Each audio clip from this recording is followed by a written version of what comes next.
one. Ladies and gentlemen, the long-awaited, the highly anticipated, you're only going to get it here. My friend, a historian of many things in St. Louis, my friend and our friend, Chris Werstein, ladies and gentlemen. Hey, Chris, I goofed up on the last time. Did I say the name correctly? Absolutely. Oh, man, thank you, baby. Thank you. So, Chris, I want you to know that I know that you know a lot. And we're going to get it down. Well, the idea is I'm not sure that I know so much. It's just the fact that I'm 81, but I can remember somewhat back in the day. All right. Yes, So, yeah. I mean, I grew up right by Fairground Park. I was like a block and a half away, so that was a big deal, I mean, Fairground Park was obviously it had 6 baseball fields. Yeah. Okay, and then later on in the fall, you saw all the guys coming out, and they were putting up the goalposts for soccer. Hey, Chris, the longer you know me, the more you know I'm needy. Can you turn down that TV? Yeah, hold on. All right.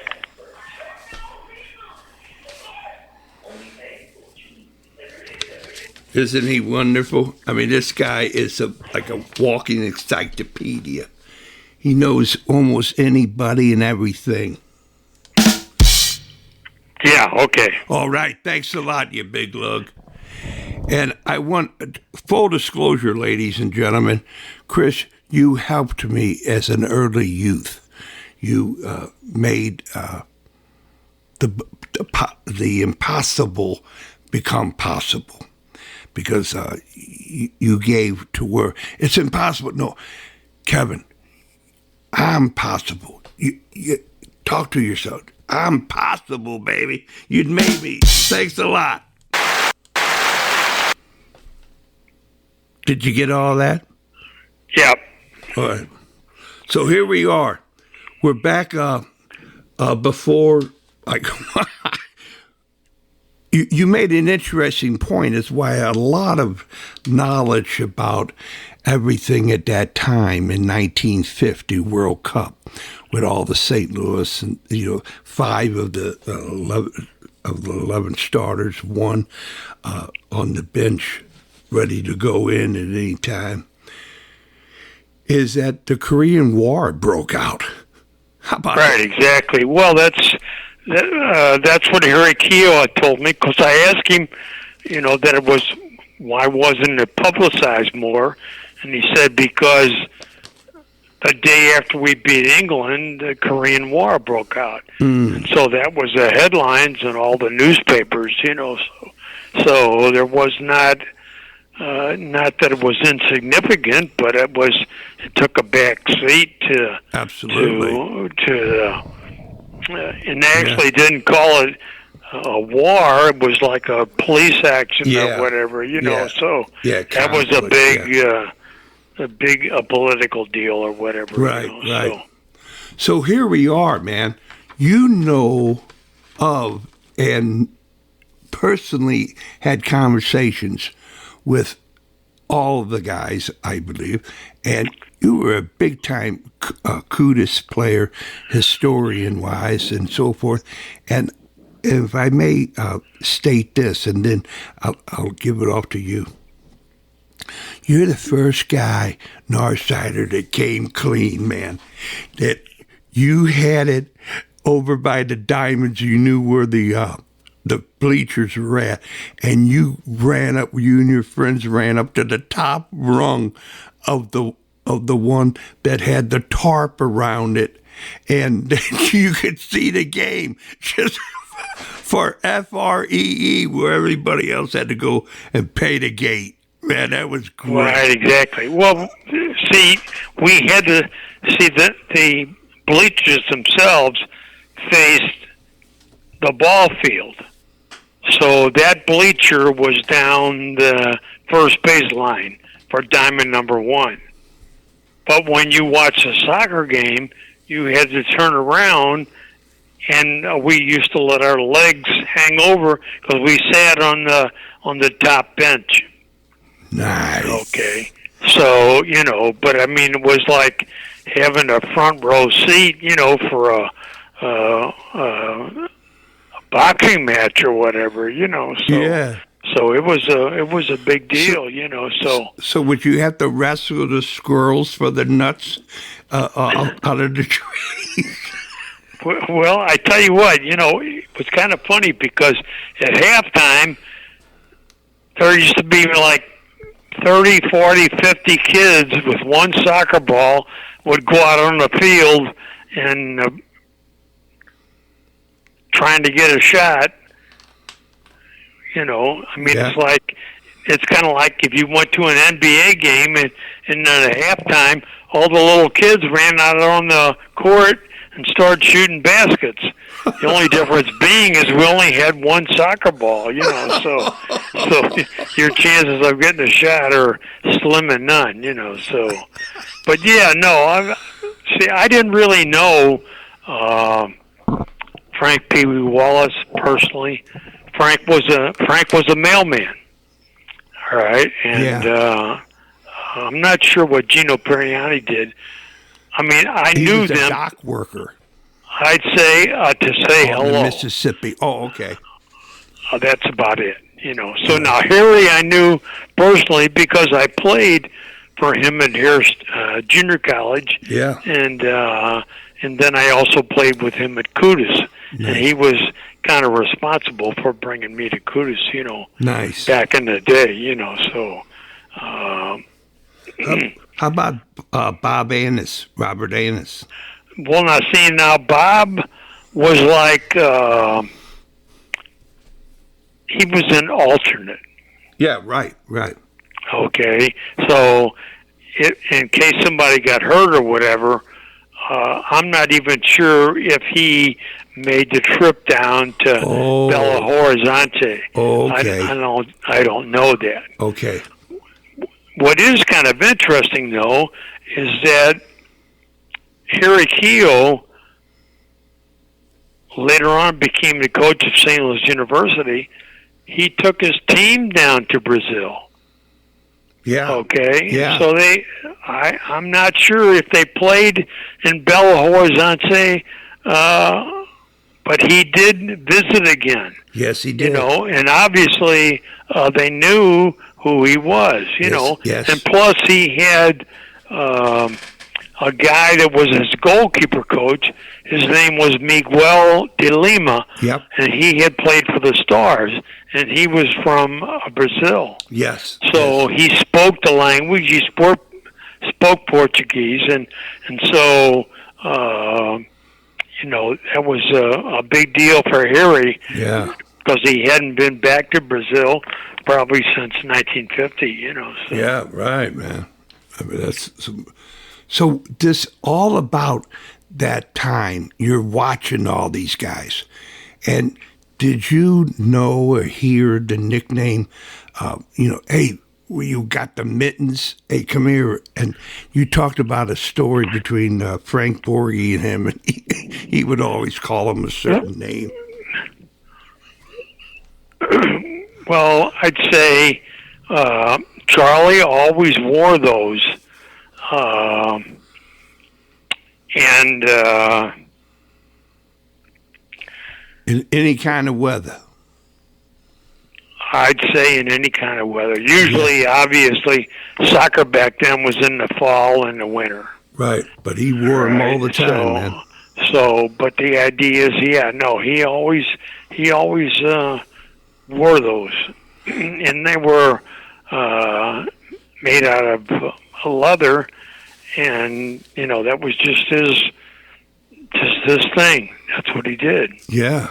So, but here's a neat little. I had told you that I had worked with a guy at Grant's Farm that knew a lot of the guys,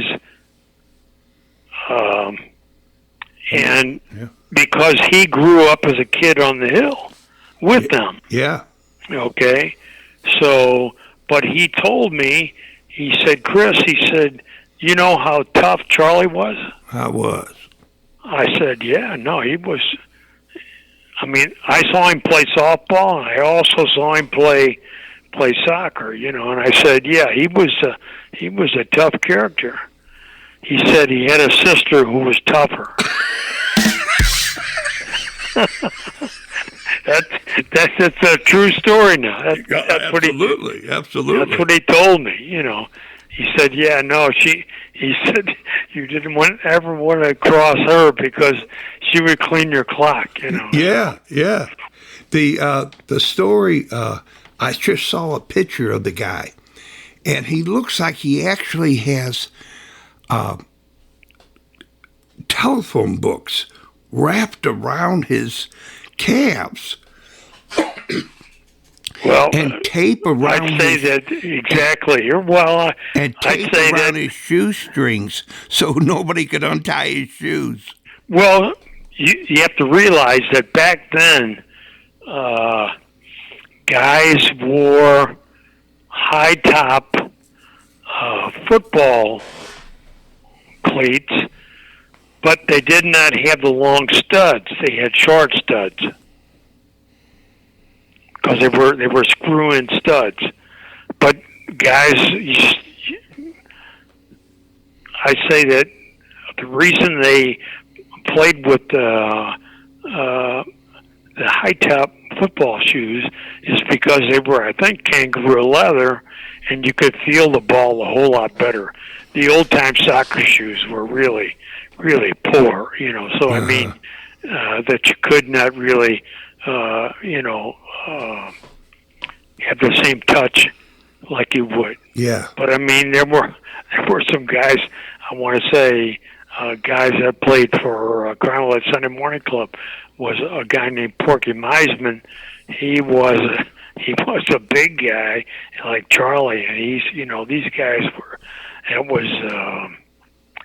was a different ball game. Yeah. And then you say that. I just was looking at it today, and I was figuring. I said, "Wait a minute, how did Frank Pee Wee, and his last name is Wallace, but he lived on the hill?" I said, "What the?" And the guy, he spent 16 months in a German concentration camp, POW camp in the war. Holy cow! Right. But yeah, bro. But how did he become Wallace? He was see now, when you think of Charlie, you think of a real tough guy. But Frank Wallace was like Pee Wee. Well, that's what they called him. But what I'm saying is that he was a highly skilled player. He played the left wing, and Gino Pariani played what they call inside forward. Nice. But they had Simpkins had a really good team. Well, I think Simpkins won the national championship. Yes, twice, I believe. Okay, and so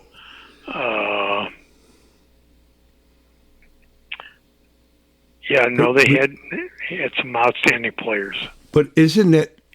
I got to get that story out of you about the guy that his name was couldn't get the passport because nobody's got that name. He came over from Italy with a different name. Well, no, once he got to St. Louis, evidently his Italian name was very difficult to pronounce, and it was a pain to spell. Well, I'm just saying, that's like this guy that I told you. His name was Rich Coco. Well, it was just C-O-C-O. Well, that's simple, and instead of some real Italian name. But you have to understand, back in the day, there were a lot of people on the hill that, well, it's even like a lot of Hispanic people now. Yeah, you're right. They don't really speak the language. Yeah. It's kind of like you saw this guy that got wrestled down, this senator from California, Padilla, but he went.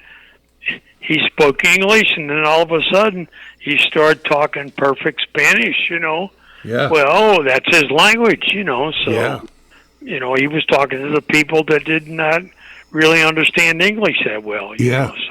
And so, did you have a sense when you were a young lad that going down the hill you were surrounded by brilliance? Like St. Ambrose having how you play the game, going down the barrel. Did you always have that type of sense, or? Well, see, the idea is what's ironic is I never got to the hill.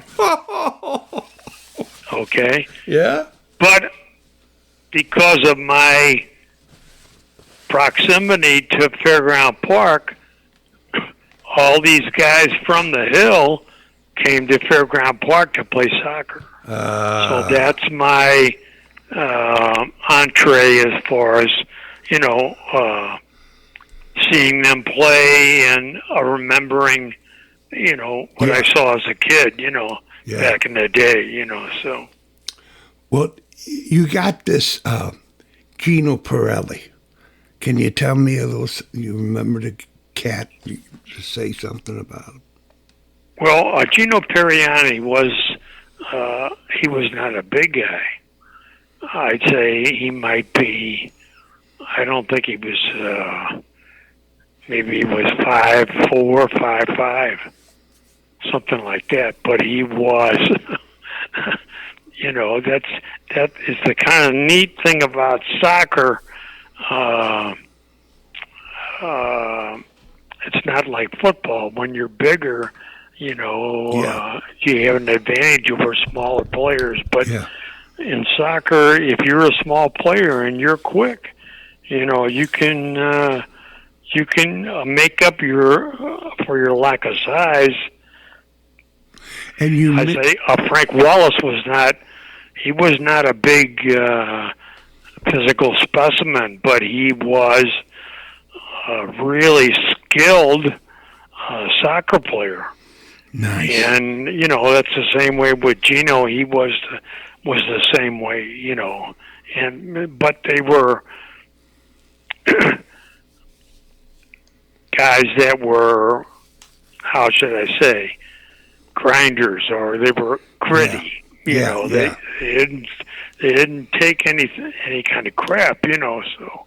But so these guys, they were either in the war and coming back, or they were young teenagers before the war, and they became adults after the war.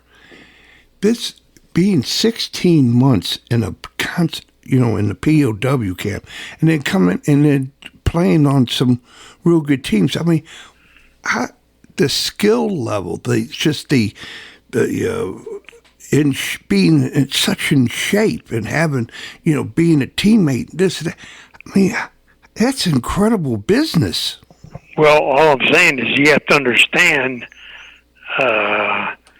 these guys were not getting paid.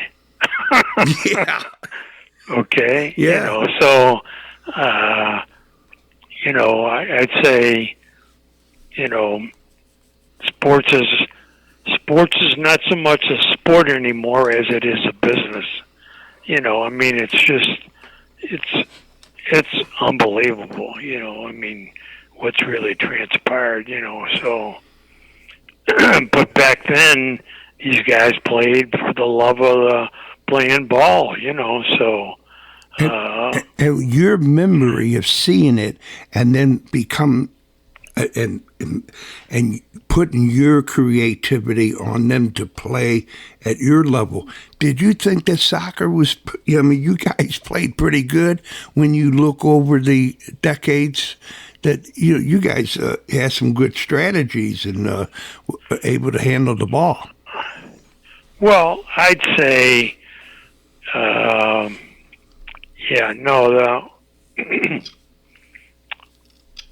soccer was there were a handful of players that were really elegant players back then that could have played at any era because of their ability. But most of the people that played back when I played, it was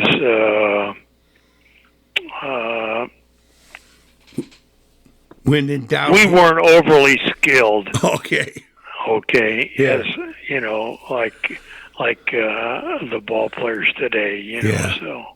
Like I always was a kid, they said, when in doubt, kick it out, or hey, the ball or the guy will get past me, but not both at the same time. Well, that's kind of Yeah. And then you have to understand. Back then, a lot of the soccer fields were not really regulation. Yeah, right. Okay. Okay, so I mean, when they play World Cup, I think the fields have to be 110 long by 75 wide. That's a very big difference. When you are at probably the biggest field that I can remember was down in Grondelet Park alongside the railroad tracks there, Yeah. Diamond Number 1. Yeah. That was about as big as I had ever seen, and I played there as a youth because we used to have playoffs between the north side and the south side. Nice. They had kind of like whether it was Corey League or CYC or whatever, they always had a group of teams, and whoever won the championship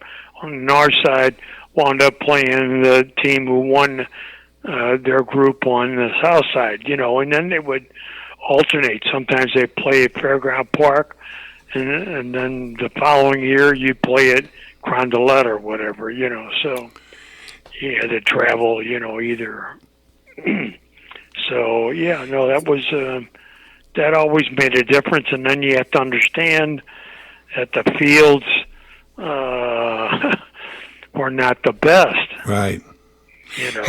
Hey, you mentioned this Frank Borghi, where a lot of the news coming up now that, and I think the National Soccer Hall of Fame says he was an undertaker first and a goalie afterwards, is that the guy was such a gentleman.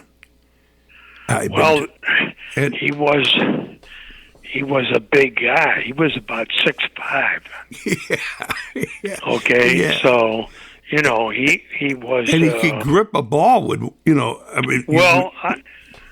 yeah, right. No, but I say the thing that sticks in my mind is that he was a gentleman above and beyond. He was just a really, really nice person. I don't think he had a mean bone in his body, but Charlie's the guy that Charlie was, he stirred the tea, and the tea was Frank Borghi, and I think Frank had a lot of a respect for Charlie, and so whatever Charlie said, that's what went, so. Yeah. Well, I tell you, man, you were talking about the old fairgrounds, that you were so close to the field that he would, hey, how you doing, boys? And this and that, it was like going your hometown Babe Ruth or something. Well, I'd say, that was, we were fortunate. Yeah. That we saw some really, really good athletes, Yeah. And I can remember there were some Catholic priests that played soccer. Nice. And they played with long trousers on. Oh, come on. I'm serious. Wow. I thought you said they were like playing soccer when they were seminarians, but they were actually priests in a parish. Well, that's seminarians is not the same as being a parish priest, you know. So, Right. Yeah. Okay. So I'm not sure the whole story, but I'm just saying some of these guys were really, really good soccer players. Holy cow. But they played it, I think, Prep South or whatever, you know, when they went to high school or whatever. So they were good athletes, good soccer players. So, Chris, could you understand accents on the pitch to know how to go about business when you got the Italian dialect, the Irish dialect, the German? Yeah, no, I'd say I did not notice that at all. Ah. No, I'd say, you know, that these guys, Gino and Frank Wallace and Charlie, these guys were all, I think they grew up with Yogi Berra. There you go. So, you know, so what I'm saying is that they all spoke the King's English, you know, so that was not a big deal, you know, Yeah. but yeah, that was a big deal, you know. Charlie was, I can remember watching, well, they used to have a big tournament down in Florida every year for fast pitch softball. And I can always remember that Charlie Colombo got drafted. And he went with a team that won and went down as part of that tournament, you know. Wow. But they always drafted him because he was such an outstanding player, you know. He could pitch or he could hit. He was just a phenomenal athlete, you know. So, Yeah, well, you're an old state champion at Beaumont Blue Bonnets, was it Blue Hornets? Blue Jackets. Blue Jackets, I got it. All right. But do you and Carlton Tilley talked about this, and Don Coppo, that there's a correlation. And Bob Keough was a great baseball player. Yes, he was. Yeah, right. No, he pitched. He was a pitcher at St. Louis U High, and I think that there was a guy that I knew that played for the Craig Club in North St. Louis, and I think they were affiliated. There was a priest that started the Craig Club, and I think he was from St. Matthews. And he had told me about, you know, that Bob was an outstanding baseball player, you know. But I can see back in the day they used to have what they called the Amateur Cup and the Open Cup. Right. Well, the Amateur Cup was for amateurs only. Okay, but those guys that had signed minor league baseball contracts were not allowed to play in the Open Cup. And so I can remember talking to Herman Wecky, you know, who played for Kutis for years, and I asked him, you know, how the hell did he wind up playing fullback? And he told me he said, there were some guys that couldn't play Open Cup, so Harry asked me to play right fullback, you know. And he actually was a striker. He was a center forward, and he was really fast, and he was good, you know. And he was an outstanding fullback, and I think he made the '56 Olympic team or whatever, you know. So. Yeah. Hey, man, I got to ask you, of all your life, your life. Baseball and soccer. You're either coaching it and where you worked at the Grant's Farm, and I'm just, you would never talk about the weather because you know somebody would find out you're a soccer player, somebody would find out you're a baseball player, fast pitch, this, that, and you'd be talking sports mostly all day and all. Well, I'd say it was kind of interesting because there were a few older Italian guys that worked out at Grant's Farm. And, you know, they didn't really know me from Adam.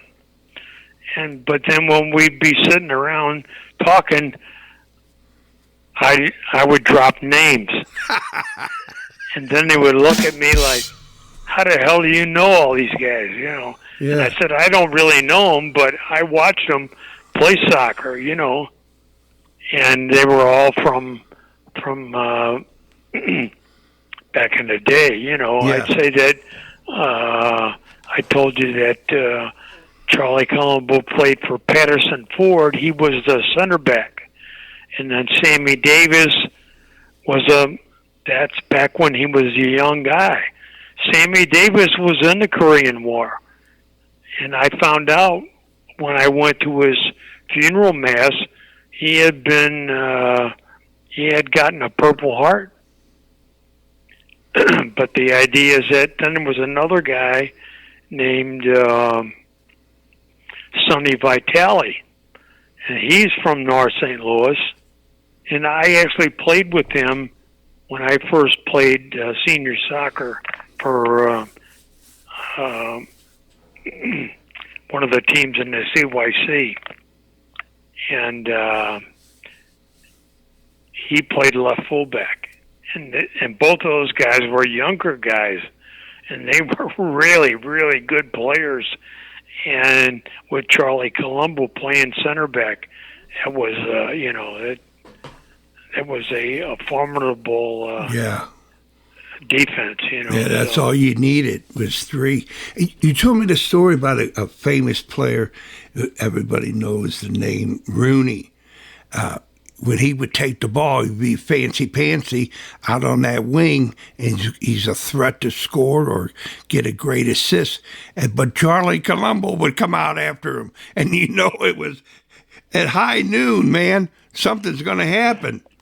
Well, you know, exactly. I mean, you know, Bob Rooney was a center forward, and he would make a run to the corner, and then he would attempt to get down to the end line, to the baseline there, and cut it back. And then Charlie would try to, you know, keep him from getting down to the end line, you know. And there was always a big collision or whatever, you know. So, but Rooney was a really, really he was a city cop. He was a tough guy. He was a big guy. But he was a really, really good player. But he had size besides, you know. Yeah. So. I guess they had that Jack Beckman and the city police department. They had a pretty good soccer team going at one time. Well, I'd say that the firemen did as well. Oh, yeah, Ray Beckman, his brother, and all kinds of... Sure. Yeah. Well, I'd say that, Pete Thorber was a fireman. That's right. So, yeah. So, man, they had some really outstanding athletes, you know. So. Yeah, forget about the circus or the rodeo. I would have liked to have seen them two go at it. But, I'd say that, it was,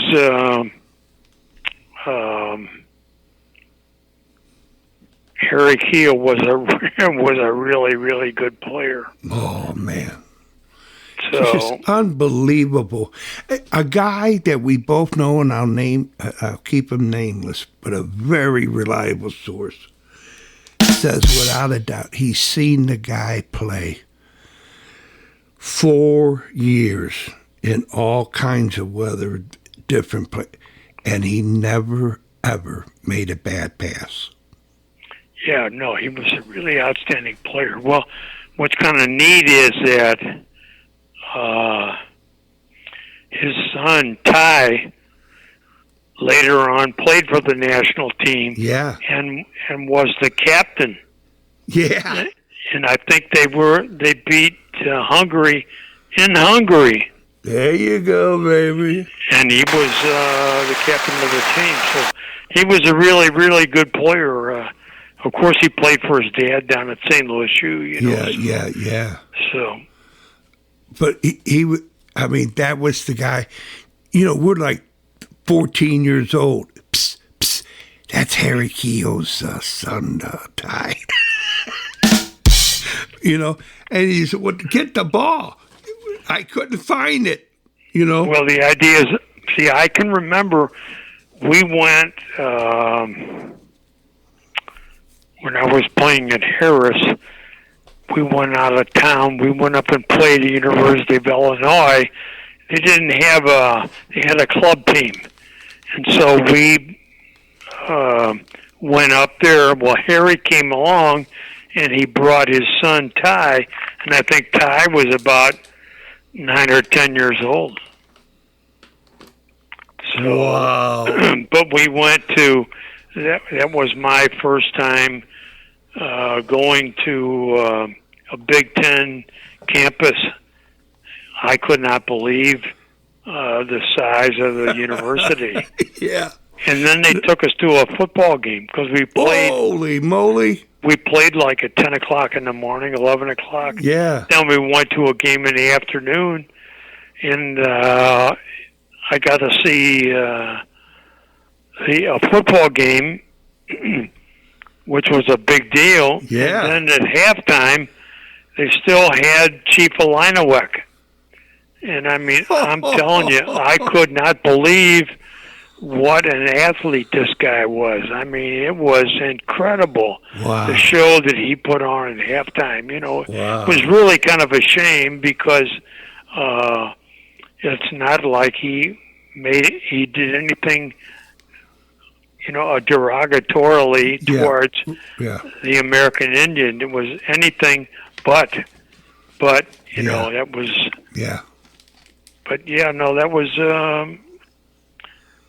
a big deal for me, you know, because I had never been, you know, going from Fairground Park down to the Carmelite Sunday Morning Club.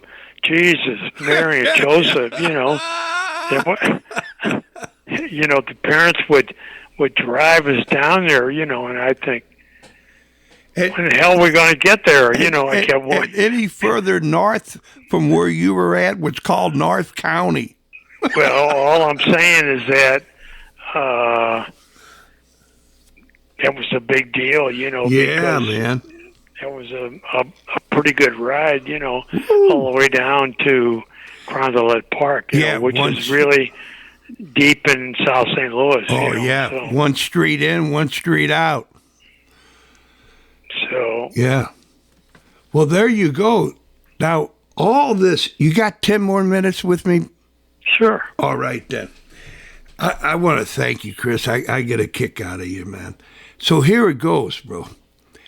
You put on the boob tube, you're watching the game, you're doing this, you're doing that. What's the insight for everybody to understand? Are you looking at the players or particular section of the game, position of the game, or are you looking at the linesmen and the referees? Yeah, no, I'm focused on the game. You know, I don't. You know, I did have opportunity to do some line work and whatever, and but I focus on the game. You know, so okay. And I've been really enamored with the U.S. women's national team. Have you? Yes. Most of the ideas, it's like I ran into an old teammate of mine not too long ago out shopping, And he told me, he says, Chris, I enjoy watching the women more than I do the men. And he said, I can't stand all that back passing. He said, oh, man. I want them to go and try to score. Yeah.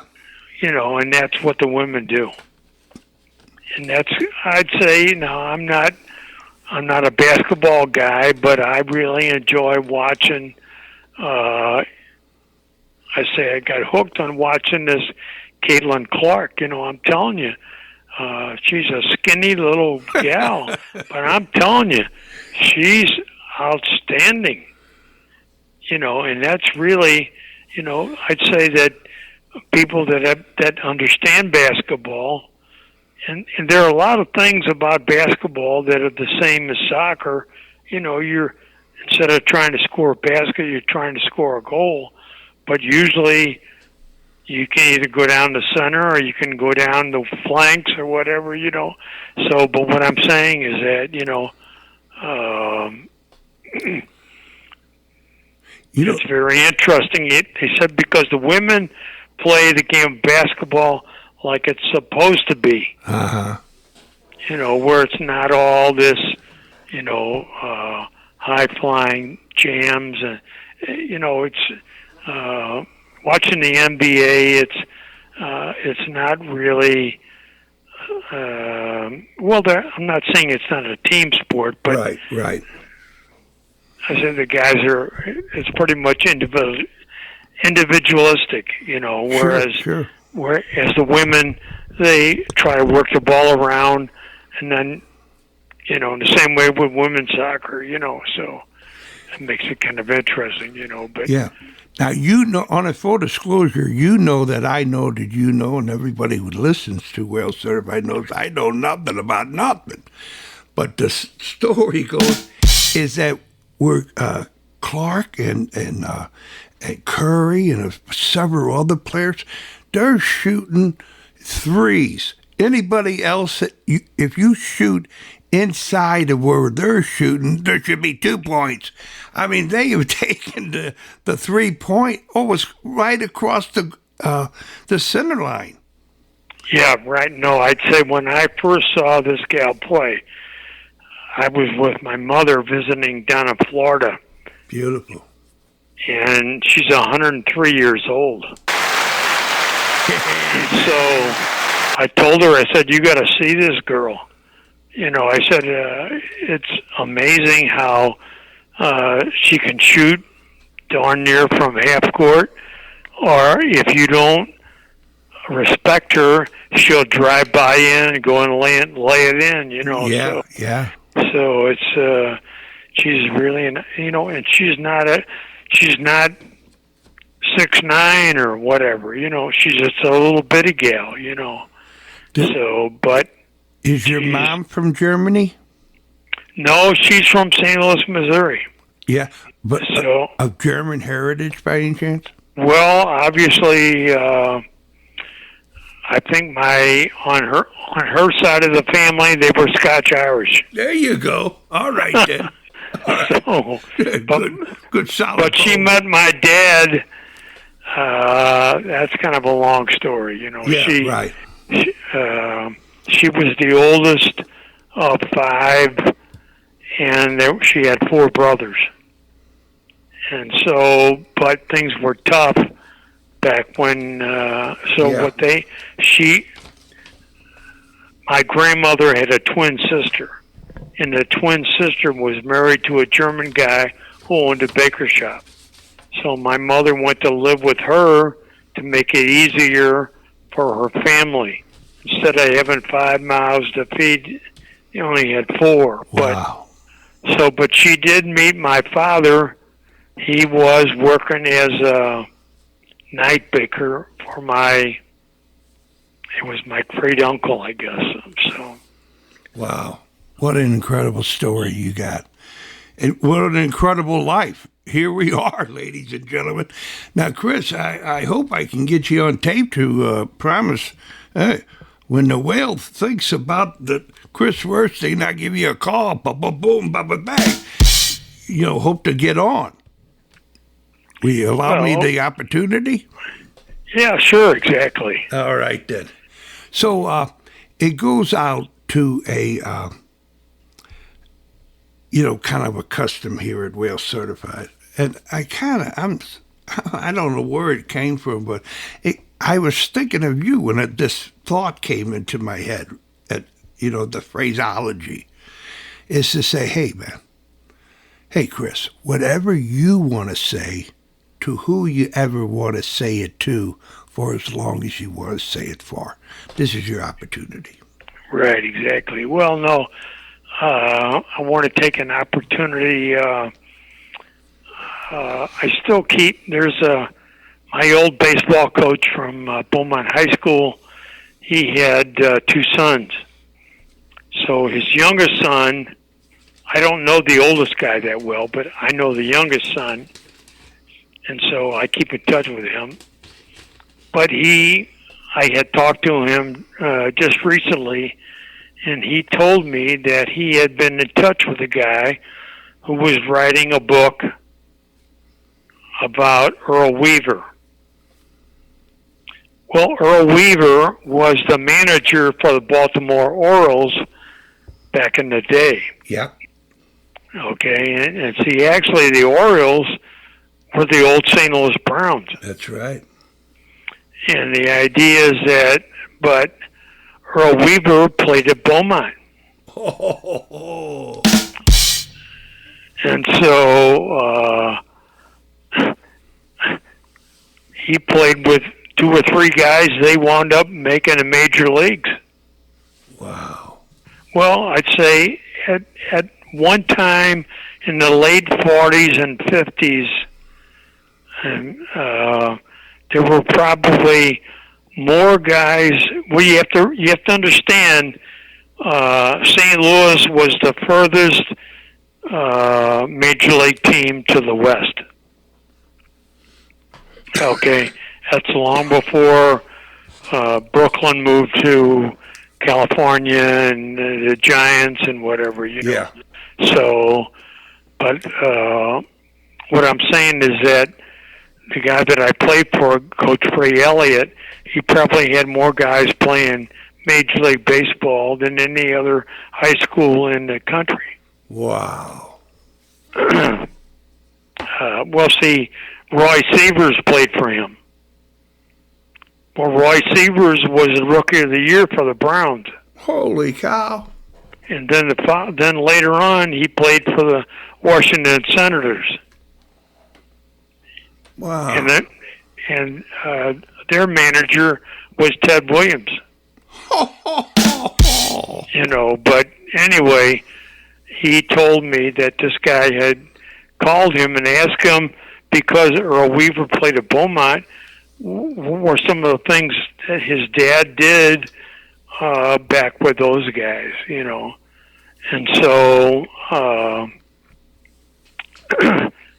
he told me that the guy had just sent him a copy of the book and autographed it because he appreciated the input that he had given him while he was writing about Earl Weaver, Wow. So I said, well, I got to get that book, So I went to Amazon and got the book.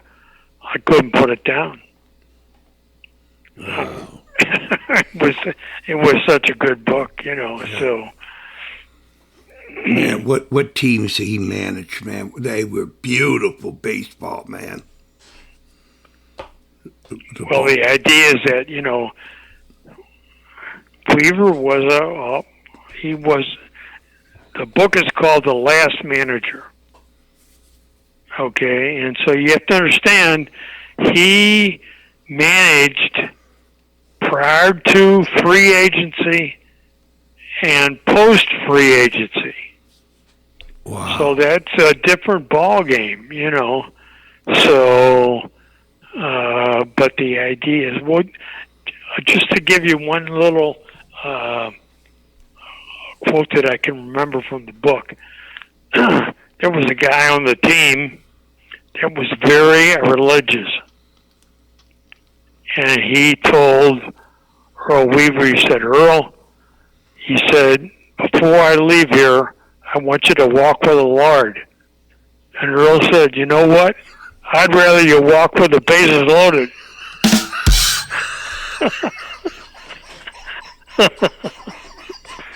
So, but yeah, no. Anytime you got something you want to do, if I can help you, I will. Thank you, Chris. Thank you. Sure. Ladies and gentlemen, this has been Wales Certified, and you know that I know that you know Chris Werstein's always Wales Certified Hall of Fame and everything he does and did. And I want to salute you, sir. What a wonderful episode you gave us. You gave us a feel for something that happened back in the day. You relived it for us. Thank you. And you're Wales Certified. I'm Wales Certified. And you too can be Wales Certified if you try. Thanks, Chris. Okay. Very good, Kevin.